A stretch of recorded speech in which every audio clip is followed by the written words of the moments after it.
आगरा साहित्य निधि एवं ओपन कला मंच द्वारा आयोजित का काव्य दीपोत्सव एवं विराट अखिल भारतीय कवि सम्मेलन में देश के जाने माने कवियों ने काव्य पाठ के माध्यम से राज और समाज की नीति पर जमकर शब्द प्रहार किए। कभी हास्य की फुहार तो कभी वीर रस की ओजता ने श्रोताओं को मंत्र मुक्त कर दिया। रविवार को होटल क्लाकस इन स्वीट्स फतेहाबाद शमशाबाद रोड पर रंग बिरंगी लाइटों की छटा में कवियों ने अपनी वाणी से वातावरण को उत्सव की दिव्यता से आलोकित कर दिया। राष्ट्रीय कवि सम्मेलन का विधिवत शुभारंभ मां सरस्वती के चित्र के समक्ष दीप जलाकर कार्यक्रम के अतिथियों और देश भर से आए राष्ट्रीय कवियों ने किया। कार्यक्रम की शुरुआत में दौसा राजस्थान से आई श्रृंगार रस की कवित्री सपना सोनी ने गणपति और सरस्वती वंदना के साथ अपना काव्य पाठ प्रस्तुत किया। इसके बाद जैसे ही प्रसिद्ध गीतकार कार्यक्रम संयोजक वीरेंद्र नरवार हृदय ने अपने काव्य पाठ में माना कि हिंसा से केवल बर्बादी होती पर हिंसा बिना हिंसा का अस्तित्व नहीं हो सकता है जैसी चंद रचनाओं के साथ कार्यक्रम में समा बांध दिया। तालियों की गड़गड़ाहट के बीच श्रोताओं ने काव्य पाठ को जमकर सराहा। कार्यक्रम के सूत्रधार राष्ट्रीय ओस कवि मोहित सक्सेना ने अपने गीत के माध्यम से ओस कवि यदि चीख चीख मंदिर पर बात नहीं करते तो अवधपुरी में रामलला के मंदिर को बनवाता कौन, काव्य पाठ प्रस्तुत किया। फरीदाबाद से आए राष्ट्रीय कवि दिनेश रघुवंशी ने अपने काव्य गीत में मैं अक्सर सोचता रहता हूँ मेरी जिंदगानी में तेरी आवाज ना होती तो कुछ भी नहीं होता। इंदौर से आए कवि अतुज्वाला ने अपने काव्य पाठ में कहा उदासी मत सजाए चेहरे के गुलदान में, हंसी बहुत जरूरी है खुद को जिंदा रखने के लिए।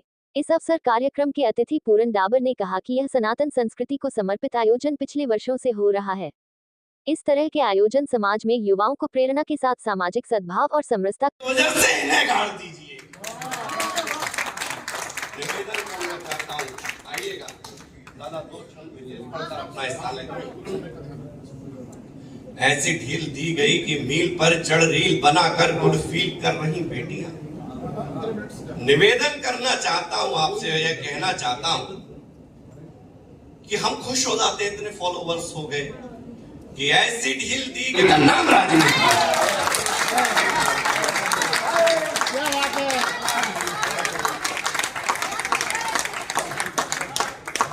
भूख कर चाटने का नाम राजनीति है। निवेदन करना चाहता हूं, मुझे का नाम राजनीति है।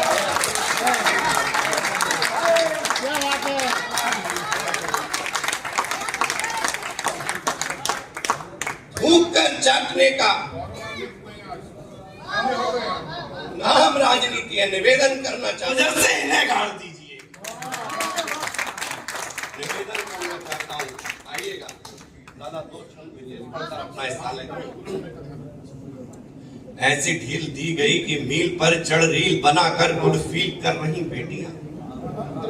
निवेदन करना चाहता हूं आपसे, यह कहना चाहता हूं कि हम खुश हो जाते इतने फॉलोवर्स हो गए कि ऐसी ढील दी गई कि वाह वाह वाह वाह, जिंदाबाद। बता कर मारा है। धर्म बदलने की कहानी इस देश में बहुत नई नहीं आदरणीय, बहुत पुरानी है। धर्मांतरण का इतिहास बहुत पुराना है और ये मत समझिए, बहुत अच्छी लगेगी आपको जुड़ना जब रहीमदास, जानते हैं, और ये कहा जाता है कि उनसे बढ़कर के कुछ नहीं है। वो चाहे तो कुछ भी धारण कर सकते हैं, वो चाहे तो कुछ भी छोड़ सकते हैं। मैंने एक छंद यहाँ पर लिखा, प्रेम भाव करुणा को शीश पे बिठाने वाले, प्रेम भाव करुणा को शीश पे बिठाने वाले, छल झूठ और अहंकार न उठा सके तो वन उपवन मधुवन महकाने वाले, प्रेयसी के लिए एक हार न उठा सके तो एक पखवाड़े बाद लौट कर आने वाले, एक पखवाड़े बाद लौट कर आने वाले, अपने वचन बार बार न निभा सके। एक पखवाड़े बाद लौट कर आने वाले अपने वचन बार बार न उठा सके और एक उंगली पे गिरिराज को उठाने वाले राधिका के आंसुओं का भार न उठा सके। एक उंगली पे गिरिराज को उठाने वाले राधिका के आंसुओं का भार न उठा सके। मैं बहुत ही अच्छा, पहले छत पर अच्छा एक बार स्नेह दे दीजिए। घर की जब दीवार पुरानी होती है शर्म हया पर पानी पानी होती है।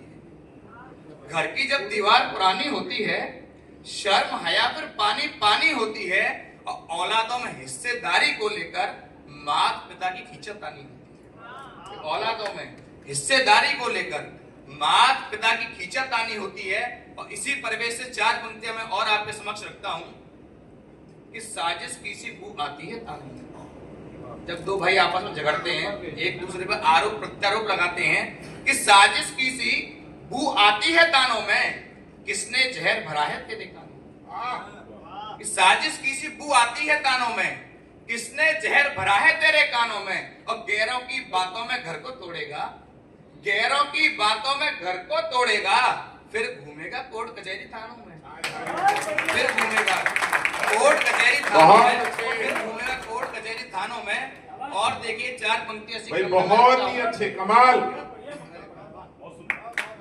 वाह वाह वाह वाह। दूध की मटके का पानी भूल बैठे हैं, हड़िया दूध की मटके का पानी भूल बैठे हैं, हमारे नौजवान बच्चे किसानी भूल बैठे हैं। सही बात है। और छोड़कर गांव अपना हम शहर में आ गए जब से, छोड़कर गांव अपना हम शहर में आ गए जब से, सभी अनमोल पुरखों की निशानी भूल बैठे, बहुत ही अच्छे, बहुत अच्छे। सभी अनमोल पुरखों की निशानी भूल बैठे हैं। और यहाँ पर का सार भी होना चाहिए। बहुत अच्छे। ये पंक्तियां कबूब जी जब एक बिटिया ने अपने पिता से कहा, गरीबी में दादा, उसके पिता ने उसको पढ़ने के लिए भेजा बाहर, पढ़ने के लिए बाहर भेजा, तो बिटिया अपने पिताजी से बोलती है, पापा मुझे अपने दोस्तों को घर पर लाने में शर्म लगती है जी, कि हमारा घर इतना छोटा सा है, तो मैं शर्म के कारण अपने दोस्तों को यहाँ नहीं ला सकती हूँ। तो उस पिता ने उत्तर दिया कि बेटा, अगर मैं भी इस समाज के दबाव से तुझे पढ़ने ना भेजता तो आज तुझे शर्म आती ही नहीं। मैंने समाज का विरोध करके तुझे घर से बाहर पढ़ने के लिए भेजा है, तो अगर न तू बाहर पढ़ने जाती, ना आज ये समय आता कि तुझे शर्म आती। सार भी होना चाहिए मन में, गीता रामायण का सार भी होना चाहिए मन में, गीता रामायण का सार भी होना चाहिए। तन पर गहने और गले में हार भी होना चाहिए।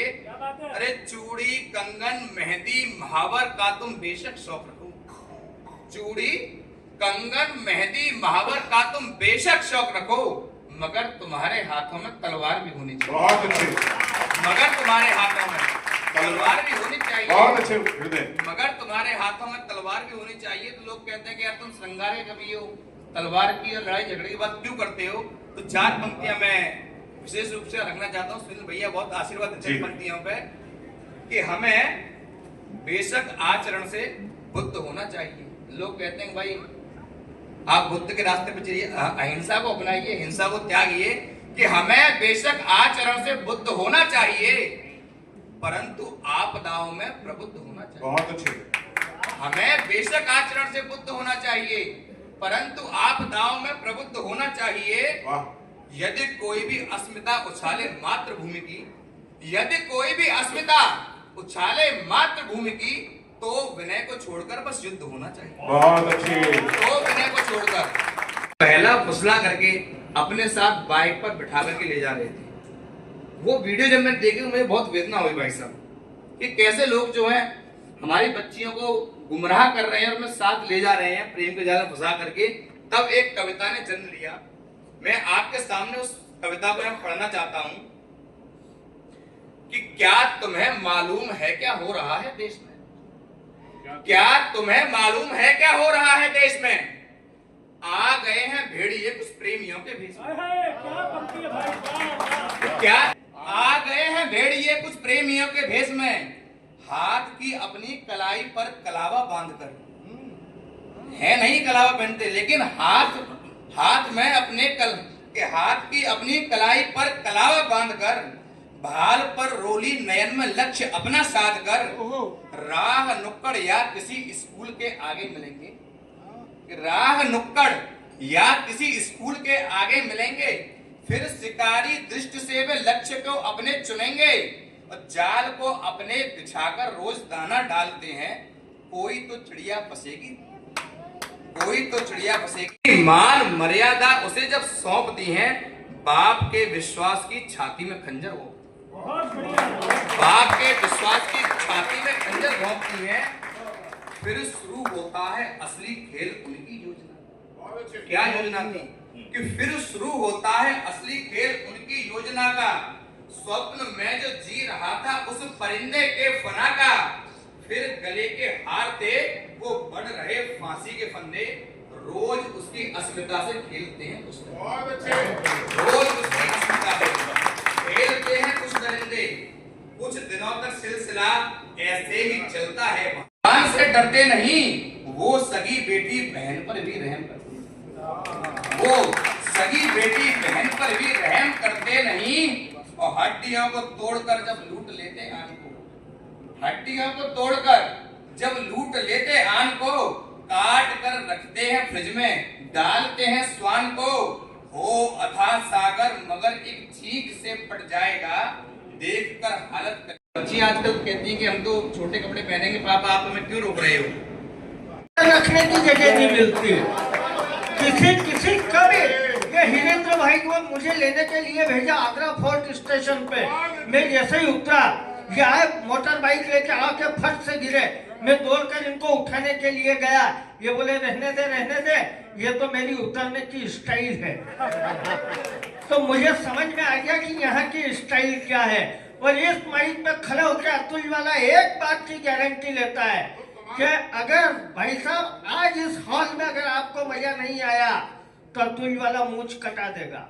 मैं कोई टेंशन की बात नहीं करूंगा, काल के लिए करना कि गम आंसू खामोशी को शर्मिंदा रखने के लिए कुछ जगह रखिए, हंसी का परिंदा रखने के लिए, और उदासी मत सजाइए चेहरे के गुलदान में, हंसी बहुत जरूरी है खुद को जिंदा रखने के लिए। सब लिखने पढ़ने वाले लोग हैं, सामने बहुत सारे लिखने पढ़ने वाले। अच्छा, मंच की भी स्थिति देखो आप, 7 में से 4 कवि तो आगरा के ही है। इधर सरदार, ये 2 इधर बैठे, एक अभी आ रही है वो सपना जी, 4। अब जाके मुझे समझ में आया कि आगरा में ताजमहल के साथ पागलखाना क्यों। और बेटा ये बता दो अतुल, जो सामने बैठे इनमें कम से कम 25 कवि। हाँ, और ये नहीं कहा मैंने तुझसे भी अच्छे हैं, ध्यान रखिए। नहीं तो आपको ये पता नहीं है भाई जी, इन्होंने खाया है। पुलिस वाले इनको ले जाने लग गए, मैंने पीछे से आवाज लगी, इनका सरदार जी तो कब की है, इनका कभी कभी पोहे भी खा लिया करो। तो आप देखो, मैं ये इन्होंने वीर रस की कविता पढ़ी, हीरेंद्र भाई ने गीत पढ़े, मैं कोई बात नहीं करूंगा। मैं वीर रस की भी नहीं करता हूँ, न प्रेम मोहब्बत की करता हूँ। प्रेम मोहब्बत की कविता है तो मैंने इसलिए लिखना बंद कर दिया सर, 20 साल पहले लिखी जब इनकी उम्र में थे। अब 20 साल पहले हो गई शादी, अब न तो प्रेम बचा न मोहब्बत बची, हाँ शादी बची। और शादी में किचकिच बची। लिखना क्यों बंद कर दिया? आपकी भी यही हालत हो तो तालियां बजा। हद से ज्यादा पावन पुनीत स्वच्छ हो गई, क्योंकि अपनी कुल्लू मनाली की वादियां भी कच्छ हो गई। और मैं कलेजे पर पत्थर रखकर ये ना करता तो क्या करता? हमारे जमाने की सारी चिपकलियां मगरमच्छ हो गई। इसलिए लिखना बंद कर दिया कि हम तो नए जमाने के लड़के, हमको दूसरों के भी पाप पुण्य भोगना है। मैं मोहित भाई और भगवान ने बहुत मोटी और काली महिला बुलवाई, बोले अतुल वाला बाकी का जीवन इसके साथ गुजारना है। मैंने कहा महाराज मैंने जीवन में ऐसे कौन से पाप किए? भगवान बोले तुमने बचपन में चिड़िया मार दी थी। फिर मोहित भाई का नंबर आया, इनके लिए भी भगवान ने बहुत मोटी और काली महिला बुलवाई, बोले मोहित बाकी का जीवन इसके साथ। ये बोले महाराज मैंने कौन से गुनाह किए? भगवान बोले तुमने भी बचपन में चिड़िया मार दी थी। फिर सरदार जी का नंबर आया, भगवान ने एक 18-20 साल की सुंदर अप्सरा बुलवाई। मेरा दिमाग खराब, मैंने कहा भगवान प्रताप फौजदार ने जीवन में ऐसे कौन से अच्छे काम किए? भगवान बोले सरदार के अच्छे काम को गोली मारो, इस अप्सरा ने बचपन में चिड़िया मार दी थी। और प्रियंका चोपड़ा, क्या बताओ कैसे मरे अपने पे रानी मुखर्जी और प्रियंका चोपड़ा। अरे आजकल की लड़कियां तो प्रेमी को खूंटी पर कपड़ों की तरह टांगती है, खुद बड़े ही सुनपनखा हो पर लड़का ऋतिक रोशन मांगती है। और जब अपने को मालूम है कि अपने में ऋतिक रोशन बनने का नहीं है कायदा, तो फिर जबरदस्ती अमरीश पुरी बनने से भी क्या तो रोकता नहीं हो, क्योंकि क्या पता भगवान जाने कब ये चाय वाला प्रधानमंत्री बन गया।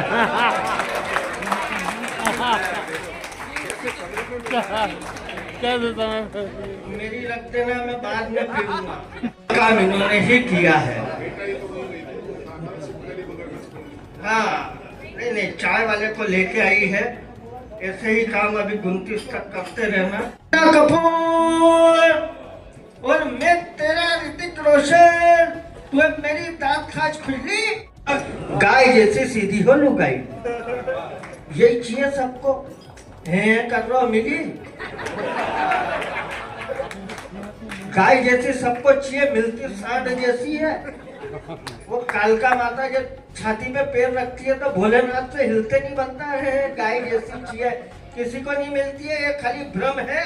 अब आनंद लेना कि गाय जैसी सीधी हो लुगाई, 6 अंकों में हो कमाई, दोस्त का रोज शाम फोन आ जाए, पार्टी का हो गया इंतजाम, इम्पोर्टेंट वाली मंगवाई, ये छोड़कर आ जा सारे काम, 4 पैक के बाद भी गाड़ी ठीक से चले और 5 पैक के बाद भी पत्नी हंस के गले मिले। इससे ज्यादा अपने को और क्या चाहिए? कि इससे ज्यादा क्या चाहिए? हम सबको क्या चाहिए? वो 4 पंक्तियां सुनना कि हम सबको क्या चाहिए कि हर तरफ भारत माता की जय का जोर हो, तिरंगे का वर्चस्व चारों ओर हो, दुश्मन की नजर रहे नीची, ऊंचा हमारा भार रहे, भारत माँ का आंचल सदा सदा खुशहाल रहे, भारत को विश्व पटल पर सम्मान मिले और हमें हर जन्म में ये धरती हिंदुस्तान मिले। वो फटी किताबें, टूटी कलम, स्लेट पट्टियां याद आती है, साल भर रहता था जिनका इंतजार, वो छुट्टियां याद आती है। अब भी लड़खड़ा जाता हूँ चलते चलते कहीं किसी राह में, मुझे भगवान से पहले बस पिता की उंगलियां याद आती है। ये दुआ करता हूँ कि मेरे हर अच्छे बुरे काम उनके ध्यान में रहते थे, हम घर में नहीं उनके दिलो जान में रहते थे, और मैं नई जींस टी शर्ट पहन सकूं दिवाली पर, इसीलिए पिता मेरे फटी बनियान में रहते थे।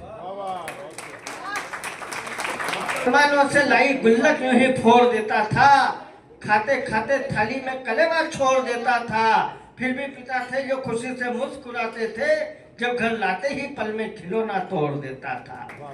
और किसी को अपने पिता से कोई शिकायत हो तो दूर कर लीजिएगा। मेरा मानना यह है, ये दीपोत्सव का कार्यक्रम है, मेरा मानना यह है कि अगर राजा दशरथ ने अपने बेटे रामचंद्र को 14 वर्ष का वनवास नहीं दिया होता तो रामचंद्र बहुत बड़े राजा तो बने होते, पर भगवान कभी नहीं बनते। और बेटा थोड़ा एक काम करो, जल्दी से बांट दो पानी, एक कोने में जो बैठे वो आगे पकड़ा दे, आप बहुत डिस्टर्ब कर रहे हैं। तो अब मेरा था कि पिता के फैसले कड़े होते हैं, पर कड़े फैसलों से हम पैरों पर खड़े होते हैं, और मैं पिता बना तब मैंने सचमुच ये महसूस किया, बच्चे बच्चे होते हैं, बड़ी मुश्किल से बड़े होते हैं। और अंतिम पंक्तियां साथ ले जाइएगा तो यहाँ हमारा आना सार्थक। और आप आयोजन समिति के लिए, हमारे मोहित भाई, हिरेंद्र भाई के लिए जोरदार तालियां। खोदो कोई फरियाद काम ना आएगी, घर का आंगन छोड़ कोई जायदाद काम ना आएगी, अगर सताया उस पिता को जिसने तुम्हें नाजों से पाला है, बुढ़ापे में तुम्हारे लिए तुम्हारी आशीर्वाद देना।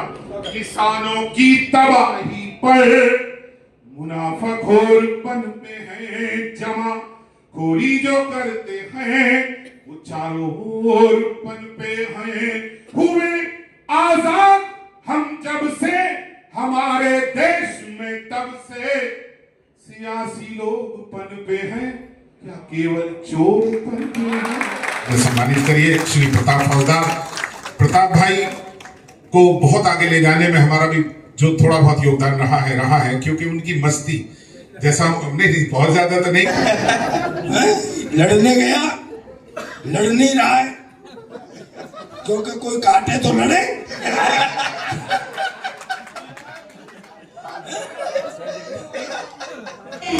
बहुत अच्छी, बहुत ही ज्ञान नहीं है सही गलत। नमस्कार, मैं कवि मोहित सक्सेना आगरा की धरती से निकलकर पूरे देश में वीर रस और देशभक्ति की कविताएं पढ़ने के लिए जाता हूं।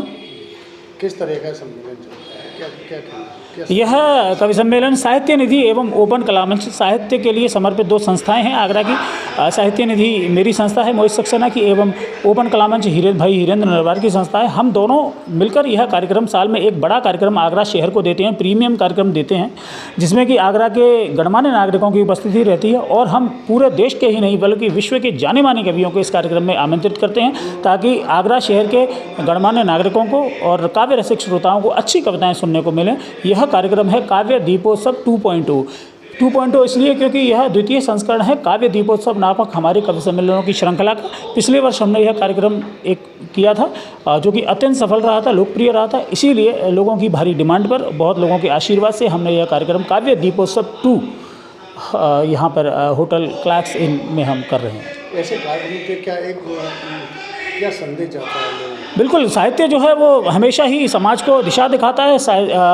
जब भी शासन प्रशासन या समाज अपने प्रति से भ्रष्ट होता है तो साहित्य उसको दिशा दिखाता है। जैसा कि मैंने कहा कि जयपुर के राजा जयसिंह के दरबार में बिहारी जी रहा करते थे और बिहारी जी को वो प्रत्येक दोहे पर एक सोने का सिक्का दिया करते थे। इसलिए नहीं कि वे उसकी चाटुकारिता करते थे, बल्कि इसलिए क्योंकि बिहारी जी जैसे कवि हमेशा समाज को आईना दिखाते हैं। जब महाराजा जयसिंह नई रानी में व्यस्त हो गए, अब जनता से उनका ध्यान हट गया, तो वे लिखते हैं कि नहीं पराग नहीं मधु नहीं विकास यही काल, अली कली सो ही विधियों आगे कौन हवाल। जब भंवरा कमल के अंदर ही बंद होकर रह जाएगा तो इस देश को कौन संभालेगा, इस समाज को कौन संभालेगा। इसी प्रकार से जो कवि हैं वो हमेशा समाज को दिशा दिखाते हैं। कवियों की साहित्य की सदैव महत्वपूर्ण भूमिका रहती है। इसी कारण से कवि सम्मेलन आयोजित किए जाते हैं, लगातार जिनकी संख्या बढ़ रही है, क्योंकि देश विकास के काल से गुजर रहा है, जन जागृति के काल से गुजर रहा है, पुनर्जागरण का दौर है, राष्ट्रभक्ति का, राष्ट्रवाद की धारा का दौर है। इसलिए कवि सम्मेलनों की संख्या भी लगातार बढ़ती जा रही है।